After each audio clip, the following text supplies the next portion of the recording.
सर्वांना हरिओम.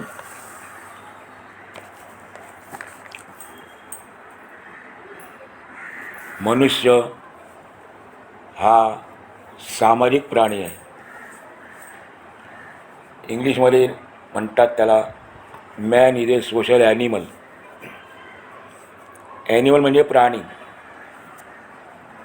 मनुष्य हा पण प्राणीच आहे. इतर प्राण्यांप्रमाणे हा पण प्राणीच आहे. मग मनुष्याचं वैशिष्ट्य काय ते तिथे लिहिलेलं आहे. सामाजिक प्राणी आहे. तो संघप्रधान प्राणी आहे. संघप्रधान प्राणी आहे. सामाजिक प्राणी आहे. तो एकटा राहू शकत नाही. कारण त्याला एकट्याला करमत नाही. मनुष्याला एकट्याला करमत नाही. म्हणून तो कोणाच्या तरी संगतीत राहतोच. कोणाच्या तरी संगतीमध्ये तो राहतोच. पण ज्या संगतीत राहतो त्या संगतीचा परिणाम त्याच्या मनावर आणि त्याच्या विचारांवरही होत असतो. मनुष्य ज्या संगतीत राहतो त्या संगतीचा परिणाम त्याच्या मनावर आणि विचारांवरही होत असतो. जर मनुष्य संत सज्जनांच्या संगतीत राहील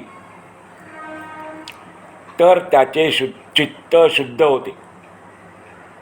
संत सज्जनांच्या संगतीत राहिल्यानंतर मनुष्याचे चित्त शुद्ध होते. मनुष्य असंताच्या संगतीत राहील, दुर्जनांच्या संगतीत राहील तर तो दुर्जन होईल, असंत होईल. चोरांच्या संगतीत राहील तर तो चोर बनेल. ज्याप्रमाणे वस्त्राला आपण जो रंग द्यावा तो त्या वस्त्रावर चढतो, अगदी त्याप्रमाणे मनुष्याचे पण आहे. भगवंताच्या प्राप्तीचे प्रमुख साधन भक्ती आहे. भगवंताच्या प्राप्तीचे प्रमुख साधन भक्ती आहे. आणि ती सुद्धा आपल्याला संत संगतीशिवाय आपल्या अंतःकरणात उत्पन्न होत नाही. संतांची संगती केली तर आपल्या अंतःकरणामध्ये भक्ती उत्पन्न होते. संत संगतीनेच मन अनेक साधन मार्गाने गमन करून, मन आपलं किती विचित्र आहे, अनेक ठिकाणी जातं, अनेक साधनांचा प्रपंच करतं. आणि जरी असं गेलं, अनेक मार्गाकडे गेलं, अनेक साधनाकडे गेलं, तरी पण संत संगतीनेच मन श्रीपतीची भक्ती करून घेण्यास समर्थ होते. भगवंताची भक्ती करून घेण्यास समर्थ होते. आपल्या आजच्या अभंगामध्ये 8व्या अभंगामध्ये भगवंताच्या ज्या नावाचा उल्लेख केलेला आहे, आपण थोडीफार चर्चा केली मागच्या भागात. ते श्रीपती नाव आहे, म्हणून या ठिकाणी आपण श्रीपतीचा उल्लेख केला. भक्ती मार्गावर चालताना साधनेला गती येण्यासाठी आपण जी रोजची साधना करतो त्या साधनेला गती येण्यासाठी संतांच्या संगतीत राहणे अत्यावश्यक आहे.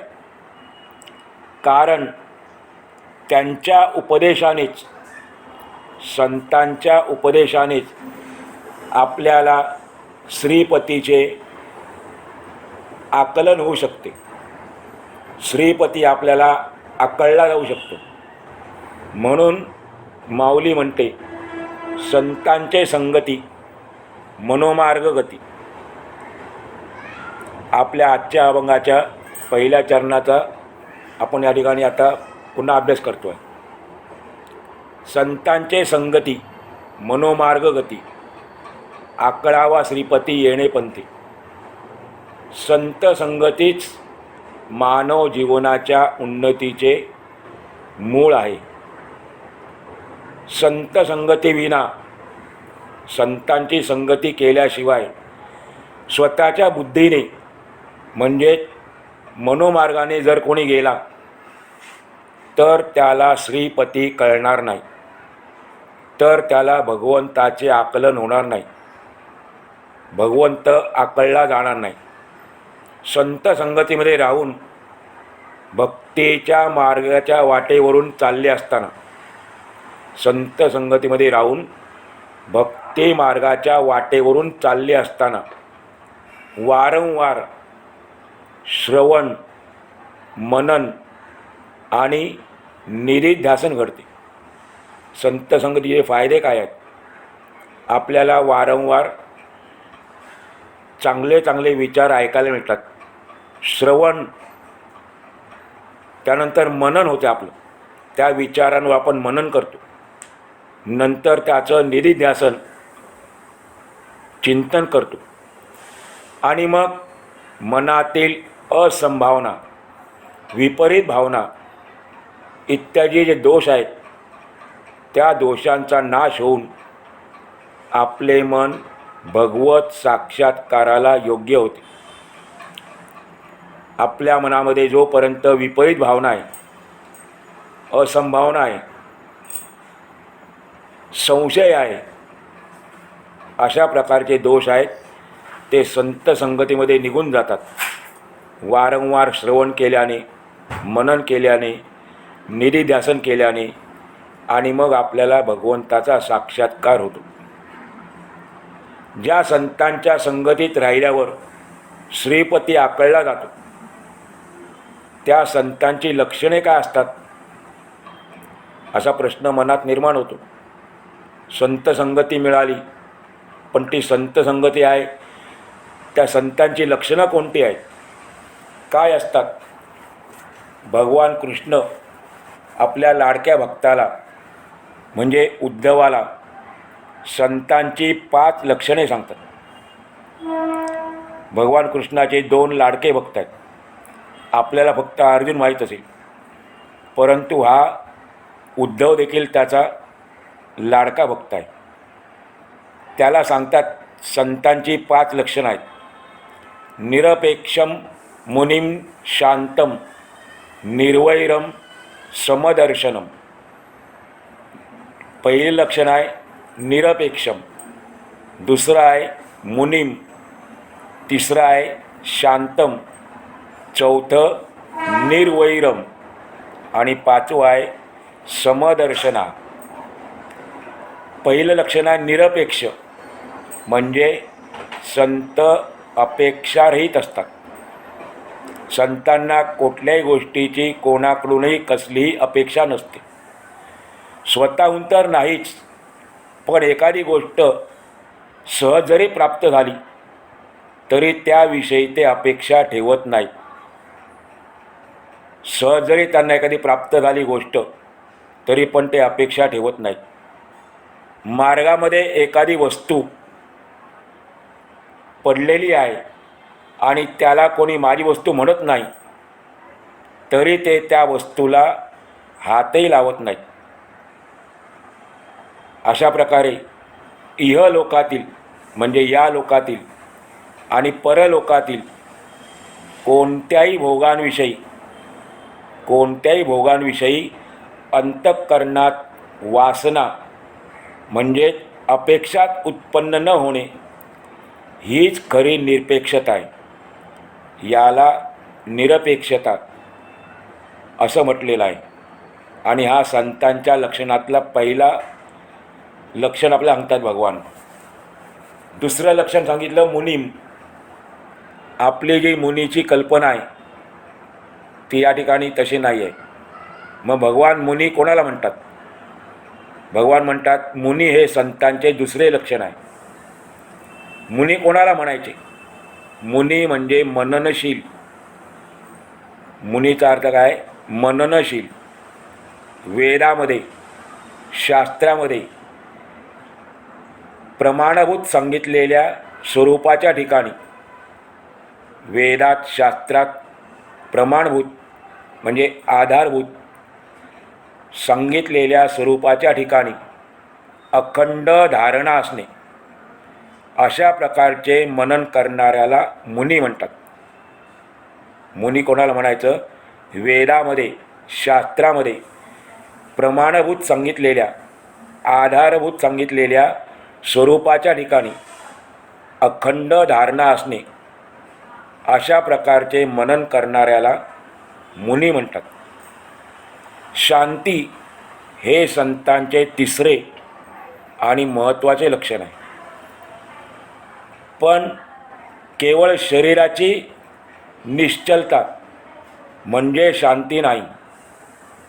शरीर शांत असलं म्हणजे शांती प्राप्त झाली असं नाही. मग अशा शांतीला एकनाथ महाराज दृष्टांत देतात. अशी शांती कशा प्रकारची असते? मत्स्याचे म्हणजे माशाचे ध्यान धरून बगळा आपल्याला निश्चल दिसतो.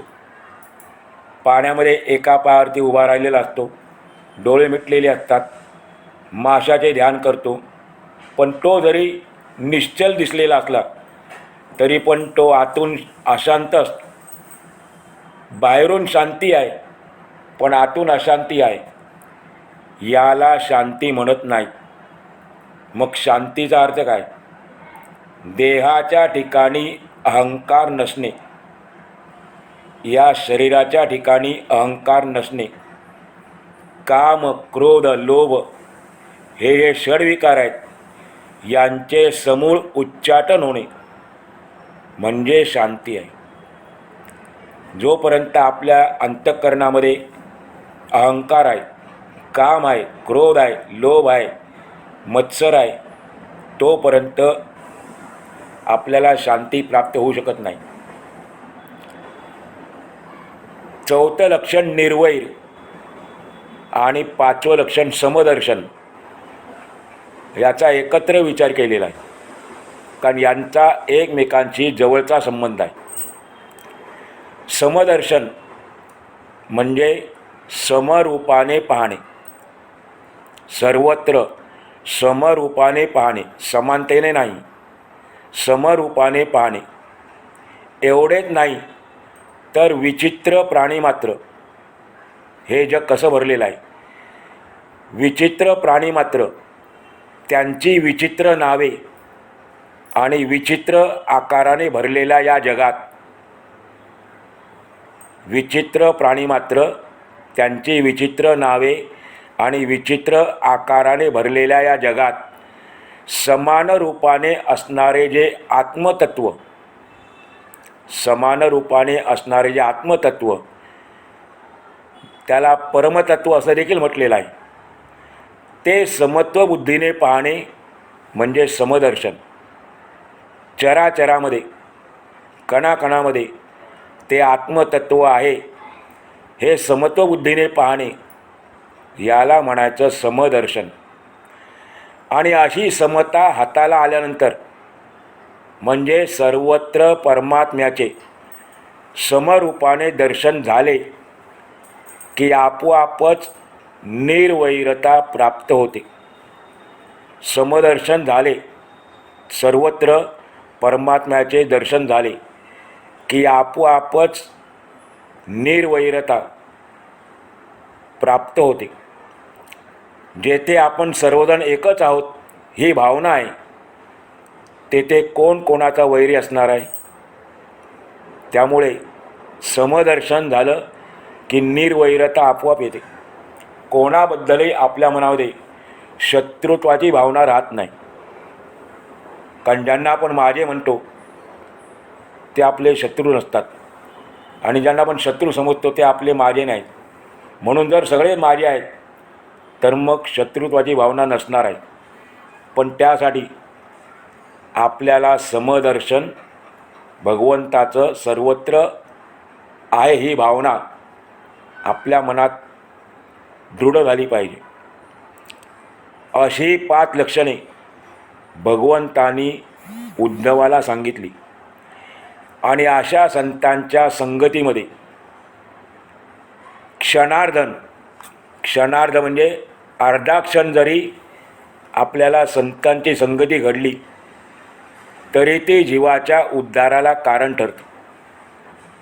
अर्धा क्षण जरी आपल्याला अशा लक्षणांनी युक्त असलेल्या संतांची संगती घडली तरी आपल्या जीवाच्या म्हणजे आपल्या प्रत्येकाच्या उद्धाराला कारण ठरते. मग ते क्षणार्ध अर्धा क्षण याचा अर्थ काय? आपण पहिल्या अभंगामध्ये जो अर्थ घेतला होता, देवाचे द्वारी उभा क्षणभरी, तिथे आपण जो अर्थ घेतला होता क्षणभरी, त्यावेळेला आपण अर्धा क्षणचा पण विचार केला होता. तो अर्थ इकडे घ्यायचा आहे, शब्दशः अर्थ घ्यायचा नाही. संत एकनाथ महाराज आणखी एका अभंगातून संत संगतीचे महत्त्व आपल्याला लक्षात आणून देतात.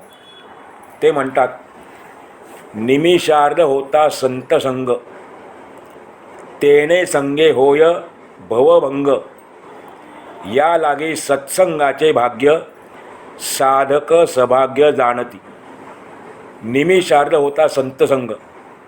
आपल्या जीवनामध्ये निमिषार्ध जरी संतांची संगती घडली तर काय होईल?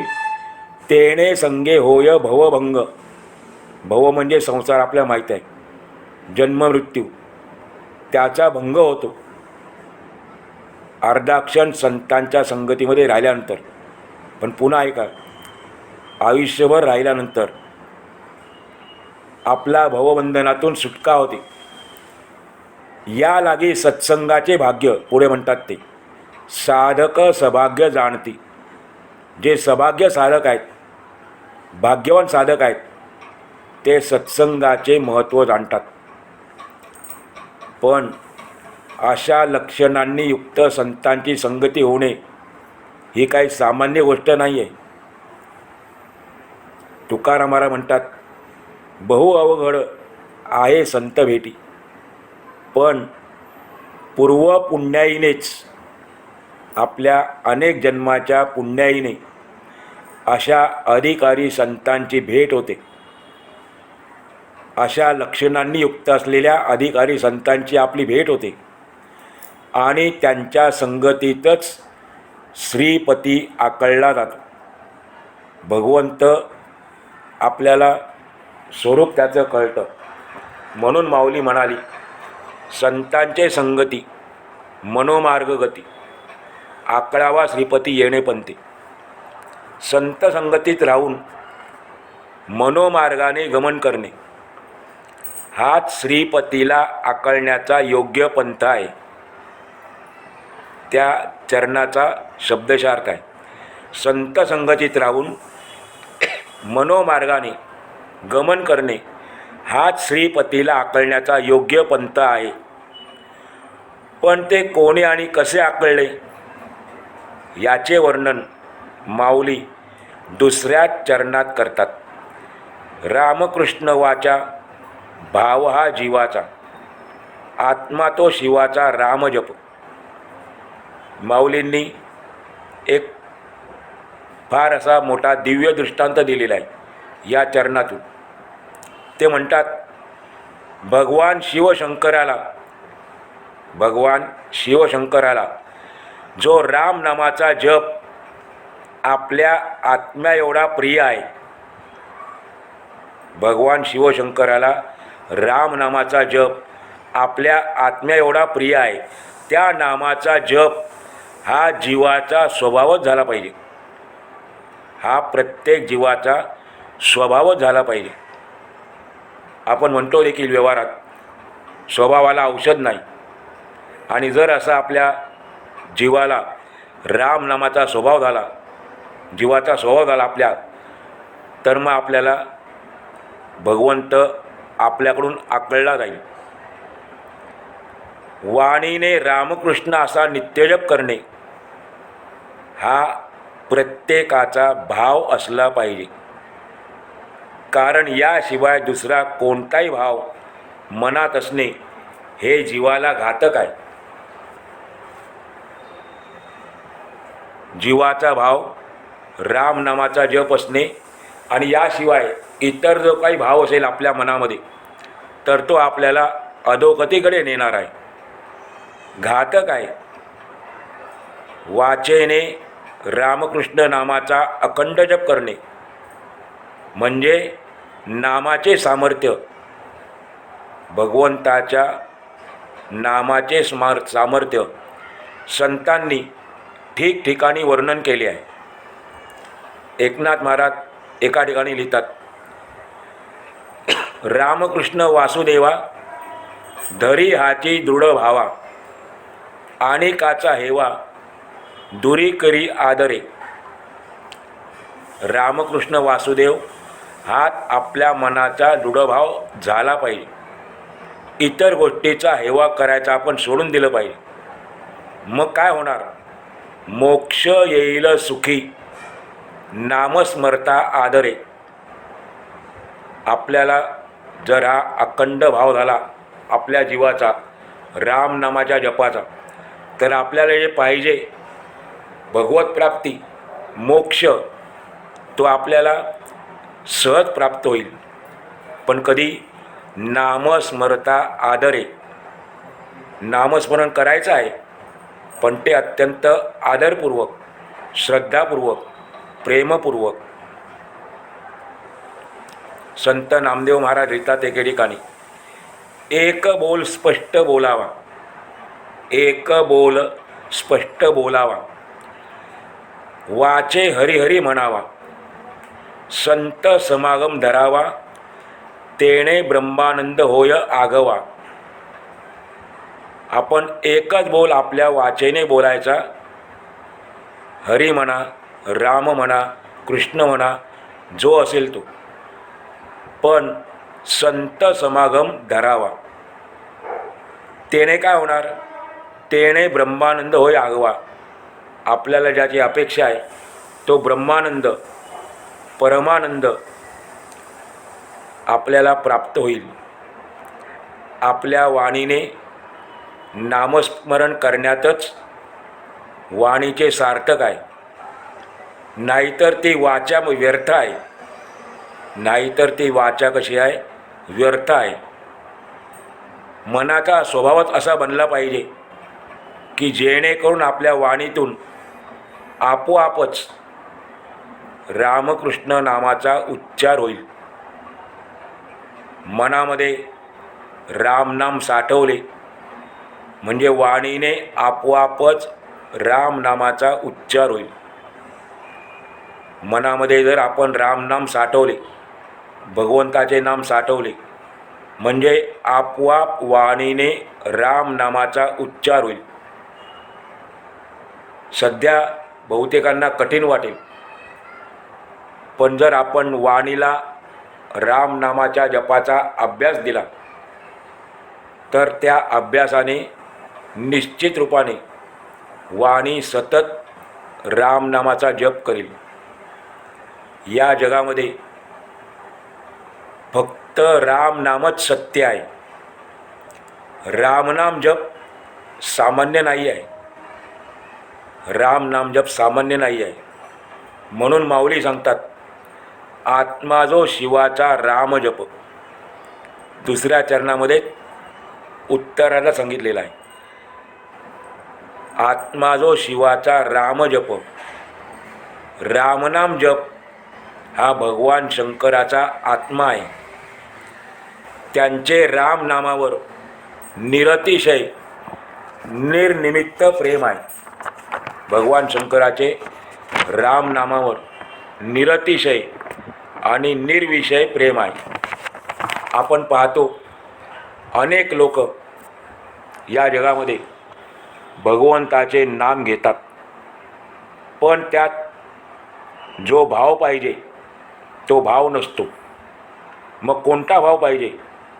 निष्काम हेतूने आपण भगवंताचं नाम घेतलं पाहिजे. मनामध्ये कोणतीही कामना न ठेवता, कोणता हेतू न ठेवता आपण भगवंताचं नाम घेतलं पाहिजे. पण आपण सर्वसामान्य लोक मनात काहीतरी हेतू ठेवूनच नाम घेतो. पण भगवान शंकराचं तसं नाही आहे. भगवान शंकर रामनाम घेतात, निष्काम भावनेने घेतात. म्हणून त्यांच्या रामनाम जपाविषयी माऊलींनी आत्मा शब्द वापरलेला आहे. म्हणजे शंकरांना रामनाम आत्म्या एवढे प्रिय आहे. अध्यात्म रामायणामध्ये प्रभू रामचंद्रांजवळ भगवान शंकरजी स्वतः सांगतात, हे रामचंद्रा, आपल्या नामस्मरणाने कृतार्थ झालेला मी, आपल्या नामस्मरणाने कृतार्थ झालेला मी काशीमध्ये वास्तव्य करतो. सर्वांना माहिती आहे विश्वनाथ हे ज्याचं नाव आहे ते काशीमध्ये बनारसमध्ये आहेत. म्हणून ते सांगतात की मी काशीमध्ये वास्तव्य करतो आणि माझ्याकडे येणाऱ्या किंवा या जगात असलेल्या सर्व मरणासन्न अशा जीवांना त्यांच्या मुक्तीसाठी राम नामाचा मंत्र सांगतो. इथे शब्द वापरलेला आहे स्वतः भंगन शंकरांनी.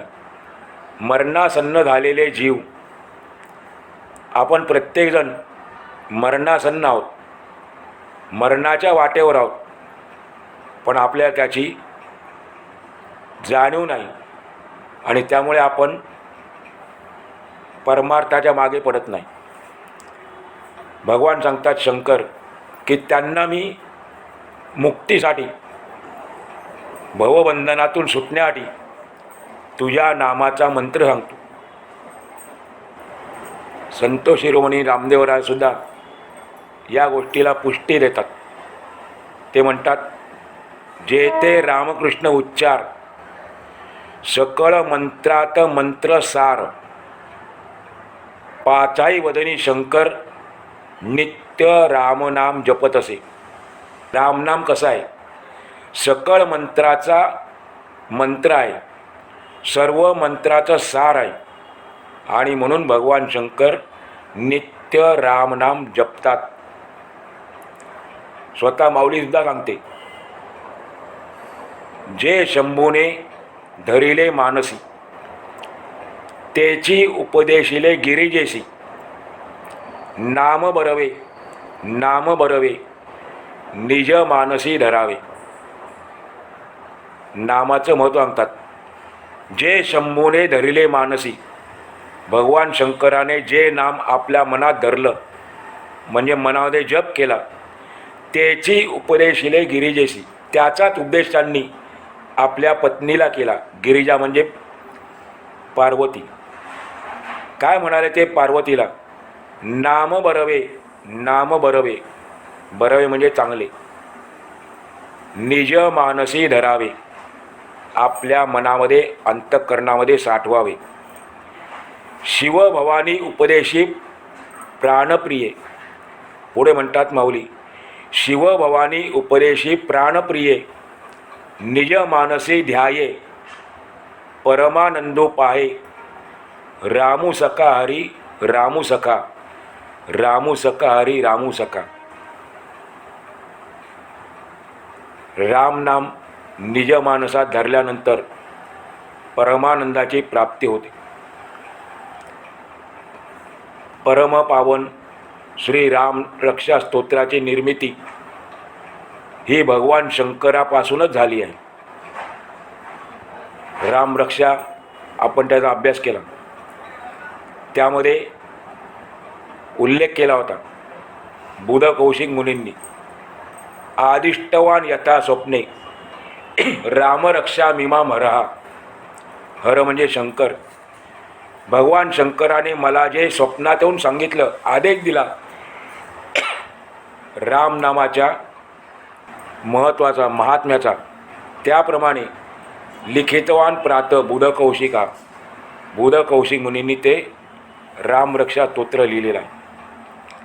असं हे जे रामनाम आहे सर्वात गोड आहे, सर्वांना घेण्यासारखं आहे, सर्वांसाठी सोपं आहे. भगवान शंकरापासून चालत आलेलं रामनाम आहे. ज्यांनी ज्यांनी त्याचा स्वीकार केला, ज्यांनी ज्यांनी आपल्या जीवनामध्ये आपला स्वभाव बनवला, त्यांची या भवबंधनातून सुटका झाली. असा जो आत्मा शिवाचा रामजप, यातून माऊलींना आपल्याला आणखी एक गोष्ट सांगायची आहे. आत्मा जो शिवाचा रामजप, या चरणातून माऊलींना आपल्याला आणखी एक गोष्ट सांगायची आहे. ती महत्त्वाची गोष्ट कोणती आहे त्याचा आपण अभ्यास पुढच्या भागात करणार आहोत. आज आपण या ठिकाणी आजचा भाग पूर्ण करू आणि